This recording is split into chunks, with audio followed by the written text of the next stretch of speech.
Hi guys, welcome to an insert. Not really sure what is going to be insert, like it's going to be titled. But anyway, today we basically have one of the most awesome content creators in East London. Yes, I've been told I hype people up. We're here with Wanga Mbasa. So by the way, I'm Wanga Mbasa, and I've been in East London for just under 12 months now, 1 year. And in my time here, I've actually found some really amazing people, really amazing talent, really amazing tech and things to do, places to go. So this is just about me sharing what's been happening in the past few months, but most importantly, we are going to be talking to Wanga. So do you mind introducing yourself? But I'm not sure which audience we're having, so it's hard to introduce myself if I don't know the audience. Okay, so basically it's people that are looking to find out about East London, what are they things to do, places to go and such, and just about your experiences basically in East London. Hi, so as Wanga has already mentioned, I'm Wanga Mbasa. I am a YouTuber or content creator, create content across various platforms. I've been in East London for the past 2 years or so, since 2019. So yeah, as he has already mentioned, there are quite a number of cool places. Like I'm basically his handbag, even though men don't have handbags, because he takes me wherever he goes, literally. So I've seen some of his awesome tech spaces that he's mentioned and so forth, and we've met really cool people. So yeah. It's really been a journey, I'd say. So, where do you originally come from? Since you're not from, it's only been 2 years, so that question is very packed because originally in Bobo, but I grew up in Pretoria. Oh, okay. So that's why I spent most of my life. Yeah, Pretoria, You said it, not me. Yeah. You have to own it. You have to own it, definitely. So you came from Pretoria, and what brought you to East London? Work. Okay. So yeah, my first job after graduating was this side. So I had to relocate from Pretoria to this side. Yeah. Okay. So you said your first job. Yeah. Okay. My so first real job. Your first real job. So yeah. you known for your side hustles. So I'm sure that was your first one, and you actually lost count now. Yeah. So can you tell? Actually, my first real hustle was in grade 11. Oh wow! So you started way before that. I started way before. So you were just answering your calling basically when you went to East London. After a year of being here, then I found my feet and I was like, okay, let me find stuff that I like or enjoy. So yeah, that's where side hustle started. It started happening for me, joining YouTube. Even though I didn't understand it initially, but I was just like, I'm gonna do this. Okay. You know? So for a lot of people, joining YouTube sounds like this, what can I say, Kilimanjaro of a mountain to climb. Yeah. How did you, first of all, figure out how to get up there and just start? And how did you actually start? I guess it was from watching other South Africans do it, I'd say. Watching like Abu Mishali, K-Yams, Wanga. You saw them from like probably 5,000 subscribers to now having channels with 150,000 subscribers to 200,000 subscribers. So you started seeing that, okay, there is definitely growth here. So someone starts, with a small channel, it can go to millions of subscribers and viewers and all those things. So because I saw their journey, and some of them were documenting it as well, like, okay, this is how I started on YouTube, this is how I got in, this is how you try to get a lot of viewers. So I followed their journey, and it sort of helped me to start mine. Oh, okay. So yeah. So you basically got inspiration from like the top YouTubers. Well, now they're top YouTubers. When I followed them, it was just like, oh, the South African content, because YouTube has always been like such an international thing for us. So we always thought like, okay, this is like TV 2.0 or something. Like it never seemed like something that was attainable, that anyone can be doing. Yeah. So when you start seeing a lot of South Africans just producing normal content, sharing their everyday life, and you start picturing yourself or just envisioning yourself doing it as well, and then I think that's where the realization started. And funny enough, I was watching like, you know, the finance stuff on YouTube, and that way I learned about a lot of this finance stuff. And then from there I was like, I can definitely do this. I can see how I can document my journey. Especially when I started working, I was like, okay, I'm gonna get into a lot of money, so it would be nice if if I document my journey now, because I'll, like, as I'm learning, as I'm investing, as I'm doing all saving, seeing how you know, I'm going to be working with black tax and all those things, I'll then share my journey. There will be like quite a lot of content around what I'm doing financially, because when you're in school, you don't really get you do get into finance, but it's like, it's not your money, it's like someone else, either the bursary's money or your mom's or someone. Yeah, you know, but now I'm like going to have my money, and it will be nice to share the information and also apply the information that I learned from YouTube. So I was like, okay, I've learned about savings, I've learned about investing, I've learned about all these different financial concepts, so I'm going to be applying them and sharing my knowledge. I like sharing information, so that's one thing. And you know, I absolutely love that, because even myself, I must admit, I do a lot of learning when it comes to money management, making it, where to get it, and what to do with it. So with all of those, what is it that you would say is the starting point for anyone when it comes to just learning about finance? I know we're gonna get more into, less into the finance, but more into, but just basically, where is the starting point, would you say? I'd say watch as many YouTube videos.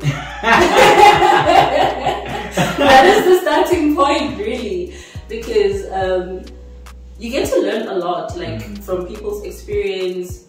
And then even like just filtering through all the noise, like YouTube helps you to filter through like a lot of the noise. You start seeing that, okay, this person is saying this, but I don't see how it will work. This other person is saying that, but then when you put the info together, you start curating your own little financial journey, you know. So I'd say that works. So those YouTube videos that you're gonna watch are going to be the ones on the Community Living channel. And that's my channel. So tell us how you came up with the name Community Living. I'm big on community. That is like just one thing about me. I'm more of a person that believes that you know, it takes, what is it called? It takes a village to raise a child. To raise a child. I'm big on that. So I know community living is actually associated with a form of community living that's done by hippies and Americans and all those things. When you search community living, you're just gonna see a bunch of stuff that are not associated essentially with what I'm about or what I want the channel to be about. But they have some of the core concepts that I was going for, that each and everything that we're doing should definitely be community centric, you know. So that's how community living came about. So on that, you know, I love how you say with community living, it is about, you know, raising a village, and people do have that concept of like, okay, community living, people go out and live as hippies. But you know, an economy such as the German economy itself is actually based on community living. I think about over 1,000 community banks and companies such as VW were started by those. So when you talk about community living, you're talking about finance. Believe me, you're definitely hitting what is needed for South Africa. So exactly. So in getting our economy to that level, literally to become to be as good as Germany, we need people like such as yourself. So thank you. Okay. So in general, what have you found has been the mix of your audience? Like who's tuning in, who's following, and how has that guided the different platforms that you're on? Ooh. I think I'm starting to now understand my audience. Initially, it will be different milestones that I'll achieve. Like, the first big hit would be, I think, when I bought a car. Then there were like quite a number of people joining because I bought a car and I was sharing the info. Then there'll be like other people join, like they'll join because of different milestones within my financial like journey. So it was hard to determine who they are, but now with TikTok, it's definitely people that are just trying to like make money. Okay. Yeah, you know, people that are just trying to attain financial freedom. I think everyone wants to attain financial freedom. But quite a number of people feel like financial concepts are just something that they don't need in their lives, or they're too restrictive. So hence I'm getting a lot more of an audience on the making money online and making money side hustle type of content than on the financial literacy part. So that is definitely more of my audience now. Okay. But I would prefer people that also want to learn about finance for the sake of understanding it and not really being about doing it the right way, because we definitely need to get to a point where finance is something that is like second nature to us. Like you should know that when you're buying a car, you can negotiate your credit. You should know that you can get 7% for a savings account. People don't even know how much interest rate they're getting from like their savings account. People don't know that on the stock market you can get 200 to 1,000% in terms of a profit. You know, things like that should just be basic knowledge, like basic knowledge. But a lot more people will be like, yeah, there's money to be made. Like if I say go and make money on, you know, that what I was talking about on my TikTok live just now, there are a lot of scams where someone would be like, okay, give me 2.5, I'll turn it into 28,000 within 3 weeks. That should already be something you can classify as a scam. You don't even need like to go through a lot of information. The moment that it's like that, you should be like, this is it, it's a scam, I'm not even gonna entertain you, like, you know. But it's not second nature to us, and people would rather be on the I'm trying to make money, I'm trying to get rich. But you have to get the basic concepts right, and then build on that and make the money from a good foundation. Okay. So yeah. So you did mention Luno. I think you said them like Easy Equities. So just briefly, what are the different platforms that you found have been very effective as someone that is based in East London? And I think they may be applicable to people obviously outside of East London as well. But generally, what has basically worked for you? Top 5. Because I'm sure. Are you talking about the financial literacy platform, or are you talking about the making money? So I think the side hustles. Side hustles. So one of them is surveys. So you've got Prolific, you've got Survey Time, you've got My IO, you've got Price Rebel. I'm just gonna list like 5, right? Yeah. You've got Super Pay Me. Yeah. Okay. So that's 5 already. Yeah. There's like 50 more sites that you can explore. The ones that I totally recommend is Prolific and Survey Time, as well as YSense and Swagbucks and Singapore. That is my top 5 in terms of my arsenal for like surveys.